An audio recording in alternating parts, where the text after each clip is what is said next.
Thank you for watching. This is Now. We begin with an apparent shooting in Nanakuli that left a 41-year-old man in critical condition. Now, Honolulu EMS says the incident happened around 6:30 this morning on Nanakuli Avenue, just in front of Nanakuli High and Intermediate School.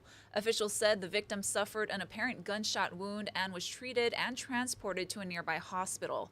HPD says it has opened an attempted murder investigation.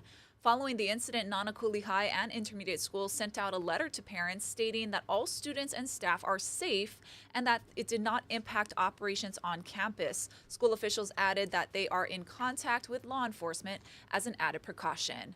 Now check out this video of a damaged bank in Kapolei. This is the American Savings Bank on Wakea Street, where you can see part of the roof has fallen off and debris scattered on the ground. Now, sources tell us it's the result of an apparent ATM theft.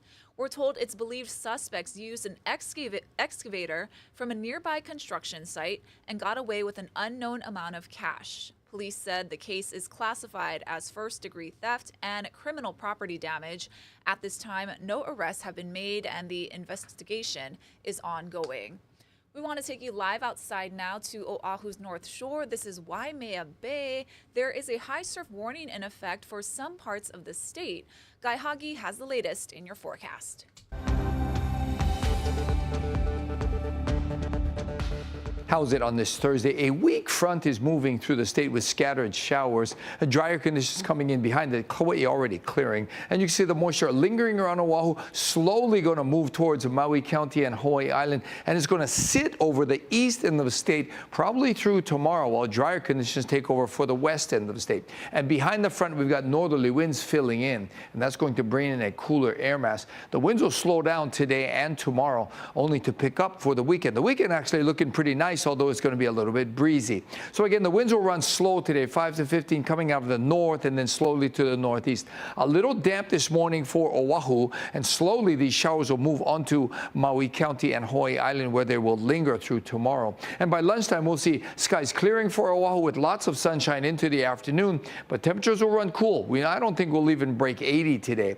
And heads up on the surf. High surf warning posted for North and West Shores. It's a life-threatening situation, and the conditions might not be that good because of the northerly winds. Still, it's going to be just very large outer reef breaks will be breaking. Not a whole lot happening for South and East Shores. And this is just the first of a series of swells coming into North and West Shores. So first alert today for those scattered showers moving through into Maui and the Big Island. Drier conditions for Kauai and Oahu. And then we'll see cooler temperatures with drier conditions taking over for the weekend. And again, the trade is picking up over the weekend. It's going to be a little bit breezy Saturday and Sunday.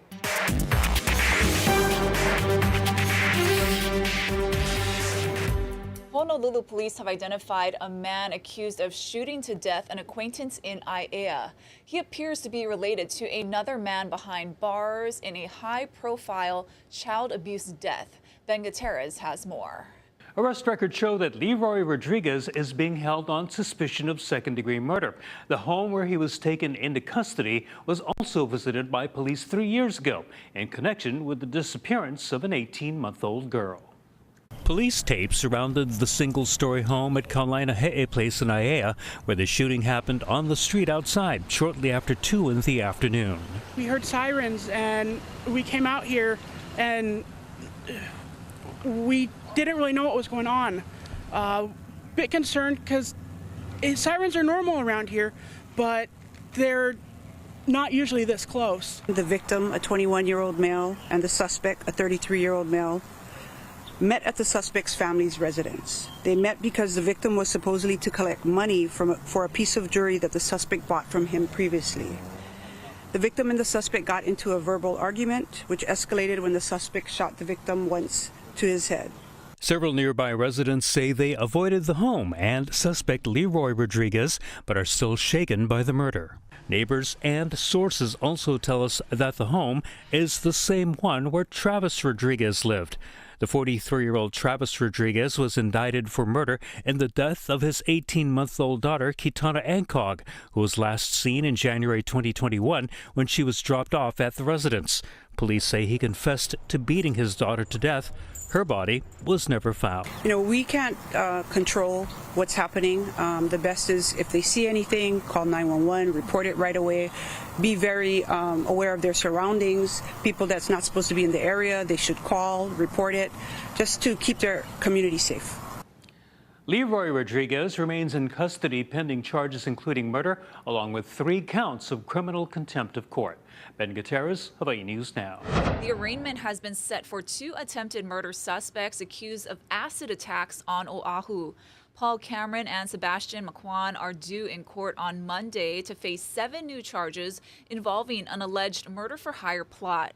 Court documents say the men became romantically involved last year at OCCC. Prosecutors say Cameron, who was already charged with throwing acid on a woman in Mililani, secured bail for McQuan and convinced him to throw acid on another woman near Ala Moana Center. Cameron allegedly thought this would cast doubt on him as the Mililani suspect. Thousands of wildfire survivors are still living in hotels. This as FEMA is struggling to move them into long-term housing. Honolulu Civil Beat reports the agency's non-congregate sheltering program is set to end in 4 weeks. As of this week, FEMA data shows there are around 1,200 properties eligible for wildfire survivors, but only around 400 families have been placed in them. This is due to a range of issues like background checks and pet ownership.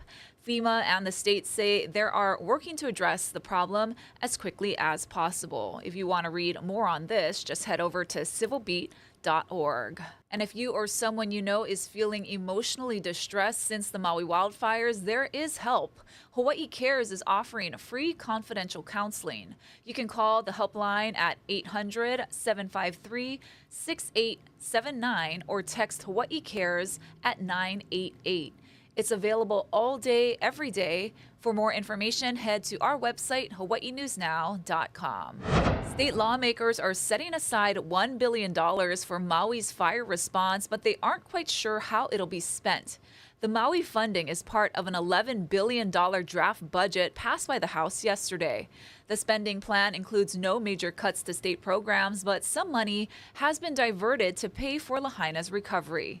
After the vote, leaders complained that the governor's plan is not clear and they don't know how much more is needed or how much the federal government will pay. It has taken years to get reimbursed for past disasters. We need to make sure that this budget can withstand a short-term shock and important services for our community retain critical funding. We tried to reach the governor but got no response. House leaders say the spending plan may change as they negotiate with the Senate, which is expected to have different priorities.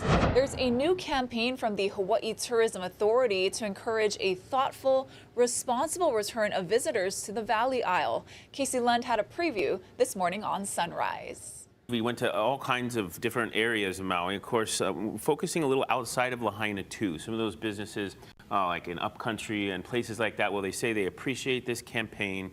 We talked to visitors too, and they're starting to see business pick up a little bit. We are ready to work, ready to serve.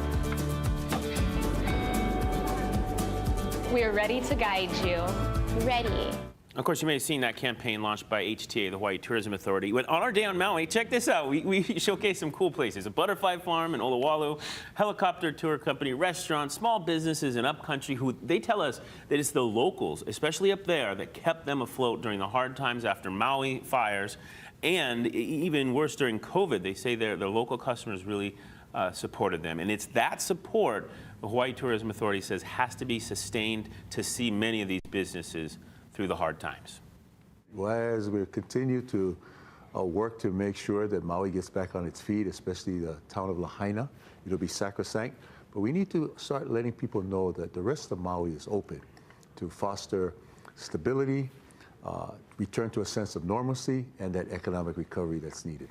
So look forward to some of these great stories. I met so many new friends over there. I just loved sharing their hardworking businesses, what they're doing to support one another. And the other cool thing, we tried to at least, at each of those businesses, talk to visitors from the mainland or elsewhere that made the decision, despite everything that's going on, or kind of in spite of it, to support these folks and come out here in a respectful manner, really actually positive stories, and we're excited to share them with you over the next few weeks in Maui. And Hawaii News Now will bring you live coverage of this Friday's State of Maui County address as Mayor Richard Bisson lays out the future of fire recovery efforts. You can watch it on K5 and streaming on our digital platforms starting at 5:30 p.m. And join us today for live coverage of Honolulu Mayor Rick Blangiardi's State of the City address. You can watch it on KGMB and K5 and streaming on our digital platforms starting at 6:30. Former President Donald Trump was in a Florida court again today, trying to get one of his criminal cases dismissed altogether. Meanwhile, a judge in Georgia is weighing another motion that Mr. Trump's attorneys have filed. Natalie Brand has more. Outside the federal courthouse in Fort Pierce, Florida Thursday, former President Trump's supporters gathered as he and lawyers arrived for a hearing to try and get the classified documents case dismissed. There are basically two motions to dismiss that are on the docket for today, where Judge Cannon said, clear the day, we're going to talk about both of these. Attorneys spent the morning discussing Trump's motion that the statute he's been charged with is unconstitutionally vague. Judge Eileen Cannon, a Trump appointee, signaled skepticism, telling Trump's attorney declaring a statute unconstitutionally vague is an extraordinary step. Trump's legal team also contends the former president is shielded from prosecution by the Presidential Records Act, arguing he was still the president when many of the documents were packed and delivered to Mar-a-Lago. Prosecutors say the act does not exempt Trump from criminal law or entitle him to declare highly classified presidential records are personal. In the Georgia election interference case, the judge there tossed out 3 of the 13 counts against the former president, but legal analysts say most of that case remains intact. The crux of the case remains the racketeering, which is the core of the case. All of those charges stand. But the prosecution could fairly easily go to a grand jury and say, we are going to add that specificity now. Judge Scott McAfee has not yet ruled on whether District Attorney Fani Willis should be removed from the case over a romantic relationship with Special Prosecutor Nathan Wade. Natalie Brandt, CBS News, Washington. Vice President Kamala Harris visited a Planned Parenthood clinic today that provides abortions in Minnesota. It's believed to be the first time an American president or vice president has toured such a facility while in office. It's part of her Fight for Reproductive Freedoms campaign tour. Harris walked through the healthcare facility and spoke to staff about women's reproductive rights, a key issue in the upcoming presidential election. Right now in our country, we are facing a very serious health crisis. And the crisis is affecting many, many people in our country, most of whom are, frankly, silently suffering. After the United States Supreme Court took a constitutional right that had been recognized from the people of America, from the women of America, in states around our country, extremists have proposed and passed laws that have denied women access to reproductive health care. The VP's tour kicked off in January to highlight the impact of Roe v. Wade's reversal with the goal of galvanizing moderate voters, especially women. A California state lawmaker has introduced a bill to ensure schools follow guidelines when holding active shooter drills so the exercises do not do more harm than good. Danya Backus has more. Shots fired come from the southeast of the complex.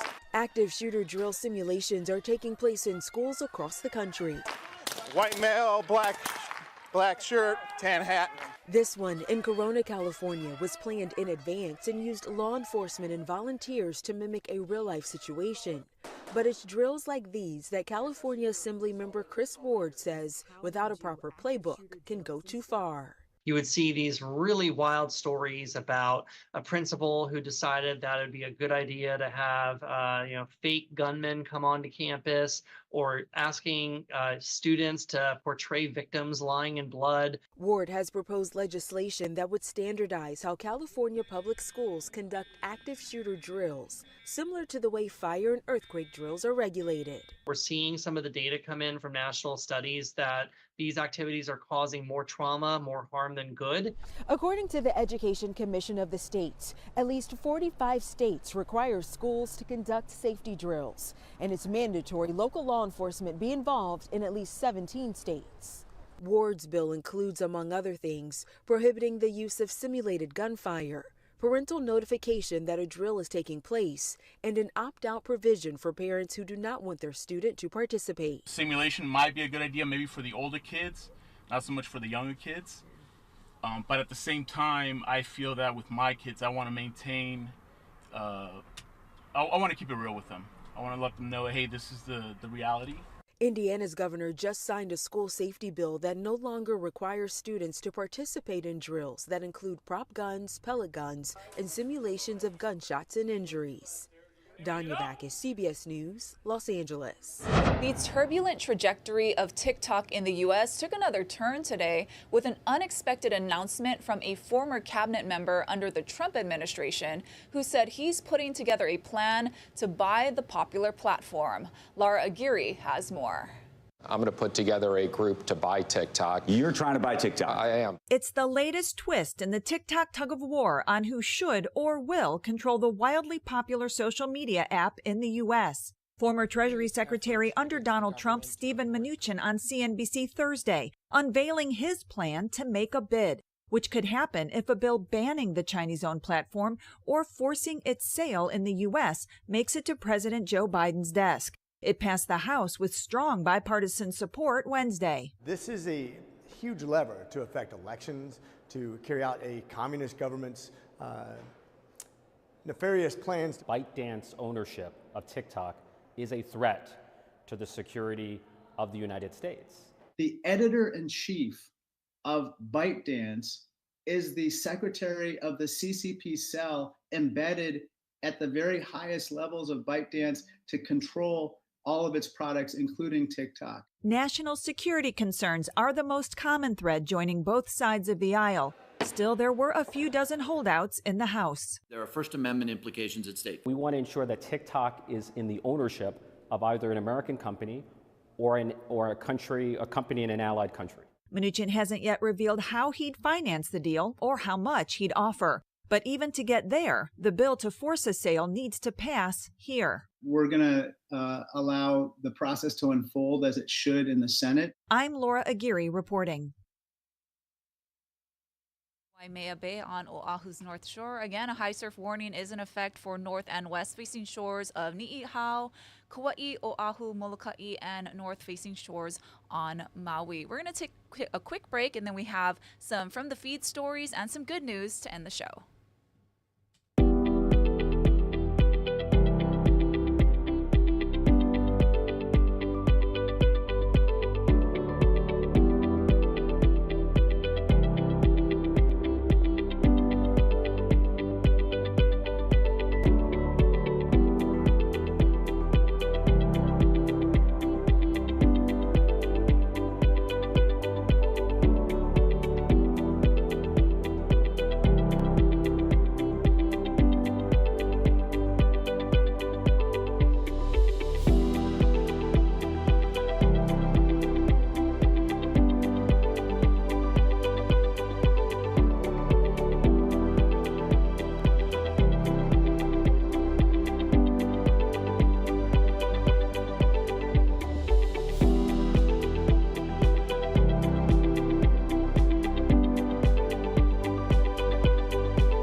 Just one more day until the Kamehameha School's song contest, and the pressure is on, especially for the student leaders. Mahealani Richardson has their story.